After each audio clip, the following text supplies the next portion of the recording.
At a time of increased tension, violence, and dissidence in the Holy Land, one religious order rings a note of harmony among Christians, Jews, and Muslims. EWTN News Vice President Matthew Bunson recently sat down with Father Francesco Ielpo, the current Custos, who oversees the Franciscan presence in the Holy Land.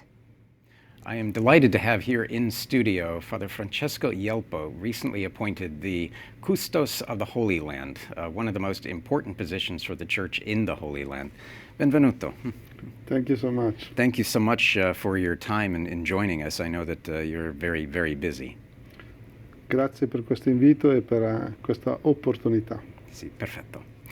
So how has the role of the custody evolved since the formal papal establishment in 1342? And what do you see as its most important mission today? Nel tempo, nel corso dei secoli, questa missione... Over time, over the centuries, this mission has changed, evolved, modified, or rather, to be correct, expanded. Because the main mission remains to guard and pray in these places. But it was realized that it was not enough to take care of the stones of these shrines, but also of the living stones that are the Christians of that land. And so, over the centuries, charitable works, educational works, and works for the reception of pilgrims from all over the world have been established. And in the last century, an important scientific work from a biblical point of view has also developed. Can you describe the current challenges facing Christian communities in the Holy Land, and how does the custody support their continued presence and thriving? Oggi la sfida principale... Today, the main challenge facing the Christian community, and I'm not thinking only of Israel and Palestine, but also of our presence as custodians in Lebanon and Syria, for example, is to grow and continue to love in a context of tension, in a context of perpetual conflict. This is the main challenge, because this tension and conflict give rise to various other challenges and difficulties, such as employment, housing, and education. And the custody in recent years, and particularly in recent years, has sought to support the Christian community with schools, parishes, charitable works, and food parcels for families. But we realize that this is not enough, because the greatest challenge is always to be able to give people hope.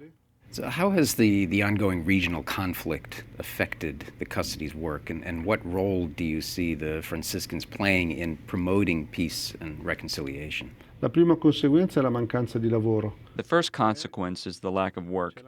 Because there is a lack of pilgrims, there is a lack of religious tourism. And the Christian community, especially in Palestine, in the West Bank, live around an economy linked to religious tourism. So the first major effect is really on work, on the ability to support one's family. Then there is a second consequence, which is the tension of uncertainty about the future, especially for one's children. And this is very heavy, very serious, and the custody continues first and foremost to support and sustain the salaries of all our employees, of all of our Christians, and also seeks to continue the educational work that is the schools. We currently have 18 schools with about 10,000 students, both Christian and Muslim. The custody operates schools, hospitals, and social programs throughout the region. Can you share how these institutions serve both the Christian community and also the broader population? Our